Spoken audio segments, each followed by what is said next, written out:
Molding planes have reinvigorated my motivation in woodworking for furniture making. It's really nice to pick up a tool that was developed 200 years ago and use that same tool today, and especially a version that you've created. I'm Norman Perlo, a furniture designer and maker at Perlo Design and a woodworking educator, author at Wood Skills.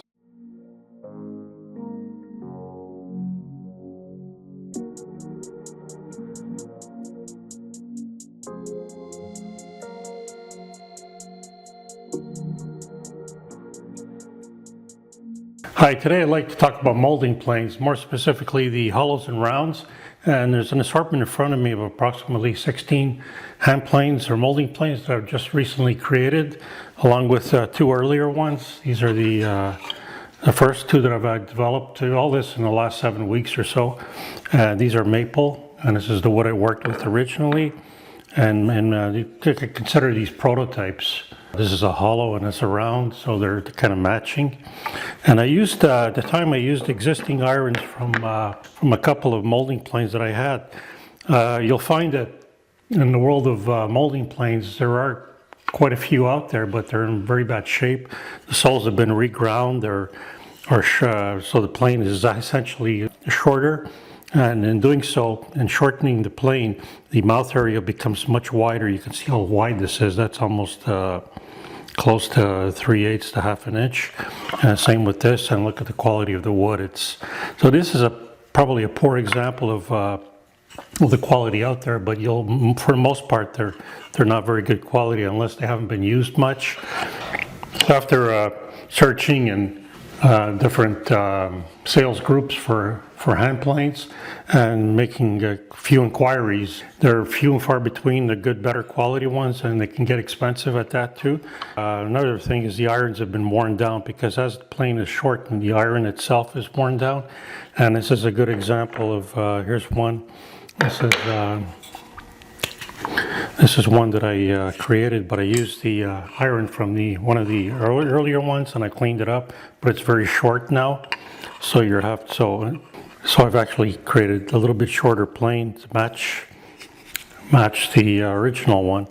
So that worked for me, and I was very excited about where I was going with this and creating these two planes. They seem to work really well. I created a considerable amount of moldings with them, cove moldings. Here's an example of a cove molding with 2 fillets, a couple of OGs, and now to save on some wood, I've actually used both sides of this wood. So this is a Roman OG with 2 fillets. This is the hollow part, and this is the rounded part. So just essentially practicing and developing techniques to create more. There's another Roman OG with 1 fillet at the top and a sort of a fillet on the bottom. So that's an example of what it does. So to take this a little bit further, I've started developing a system where I can create not too difficult process of creating multiple hand planes in small batches. So I did succeed. This is what I've developed probably in the last 3 weeks. So I have I think a 16 total. And they're all standardized in size. And I've also created the irons. So I've also began working with tool steel, 01 tool steel, and cutting the irons and shaping them, profiles, and ensuring that they're all standardized for both the flag and for the stem portion. They're both standardized in width and length, and fitted them to the hand plane, so they can almost be interchangeable between the hollows and the rounds, which is good, and I've come up with the uniform size. So this is an example here of the size I've come up with.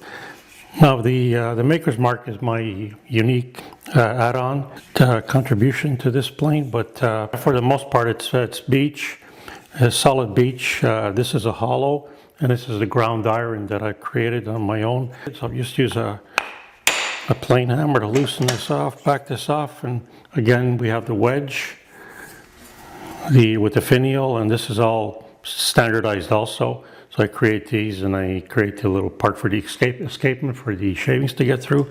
And this is an example of an iron that I've created.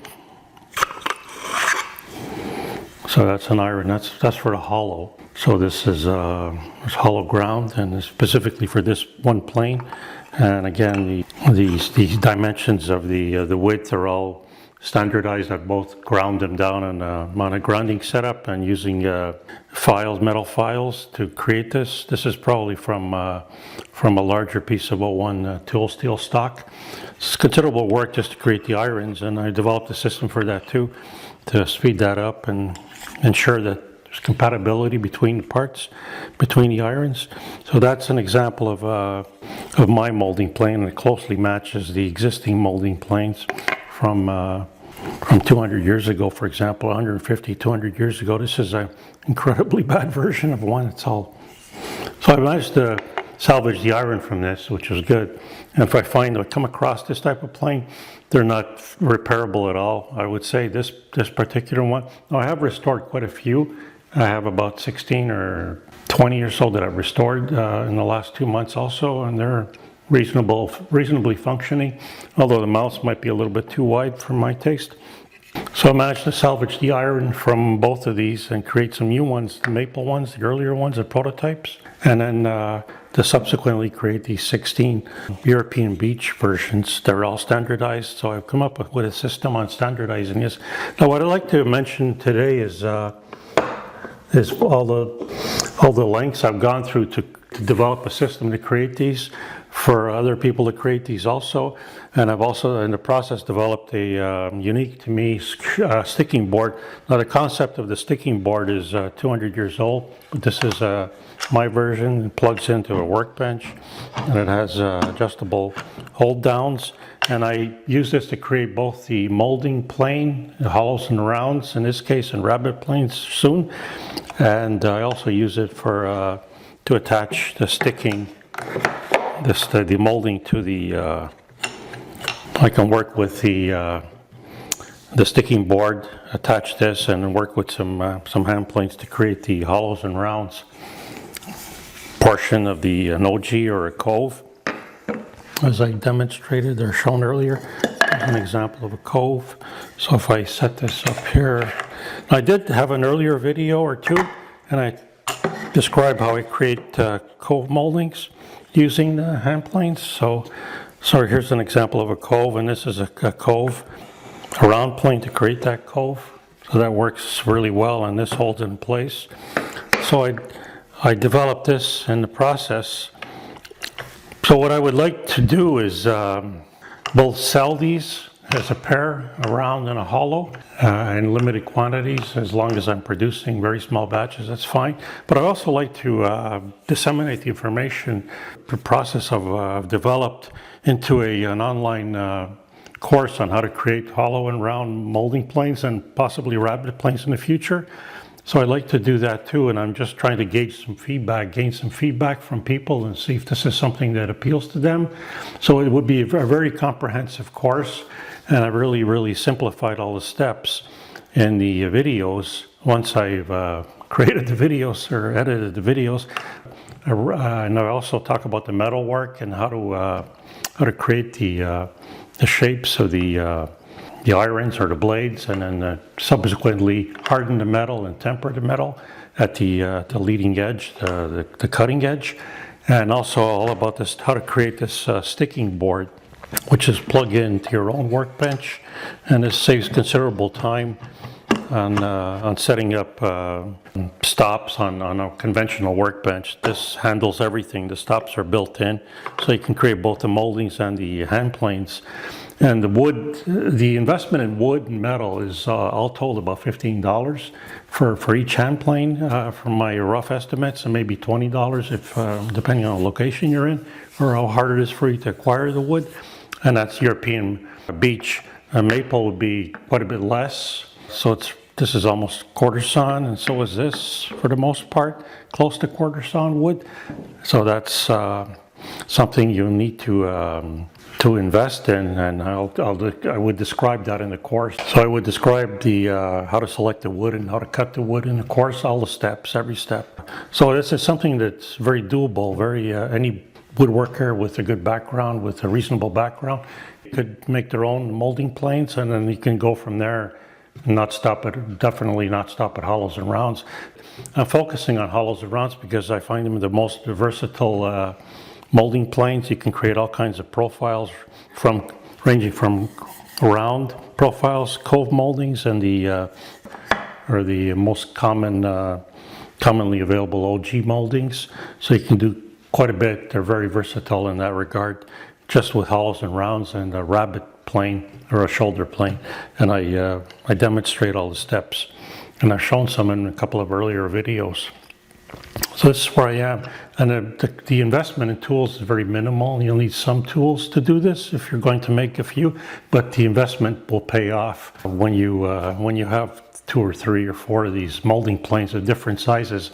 So another thing I've done is standardize the size for my case. So I tend to optimize the sizes to a 1/2 inch width or 7/16, which equates to a number 7 or a number 8 width, a radius, molding plane, a hollow or round, number 7/8.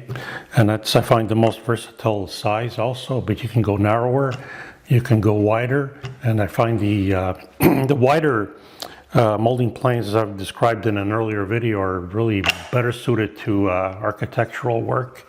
This is better suited to fine woodworking, this size in particular.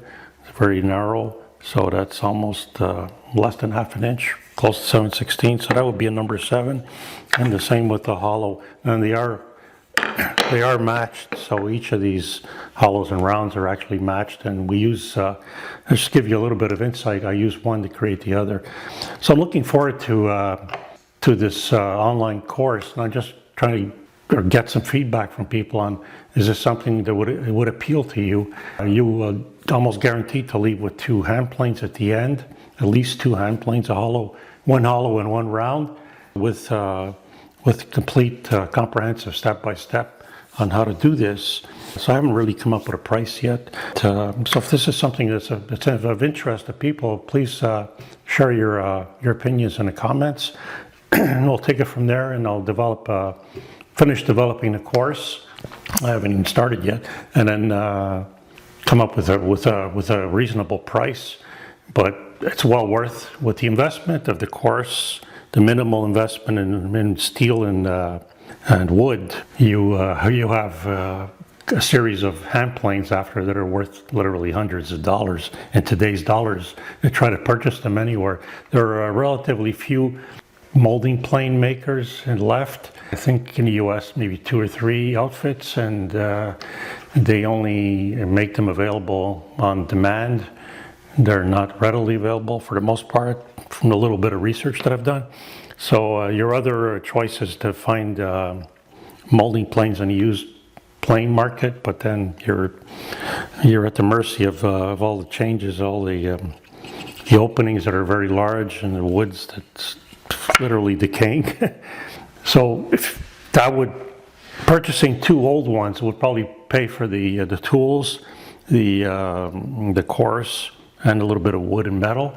And then you also gain some information on how to create this really amazed with how this sticking board works, how versatile it is, and how it really works well with the hold downs, the adjustable hold downs, and some plug-in options that I've developed.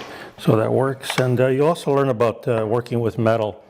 That before doing this, I had very little experience working with metal. Just to give you an idea, but I've gained quite a bit of experience working with cutting tool steel and shaping it, and working on a grinding wheel and honing that metal afterwards. So again, please let me know if this is of interest to you in the comment section, and we'll take it from there. I'll probably release the course anyway. I just want to understand, it'll motivate me, inspire me to go ahead to actually create this quicker if I get some good feedback.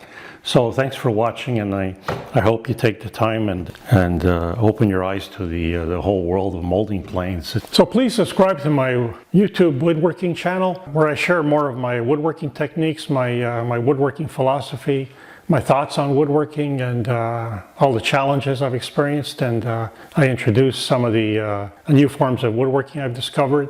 And also visit woodskills.com, where I have a good selection of my books, both in print and digital format, on woodworking, and all my online courses, and I also offer some woodworking plans. I have maintained a regular blog on what I've got going on in my workshop and in woodworking in general. So enjoy.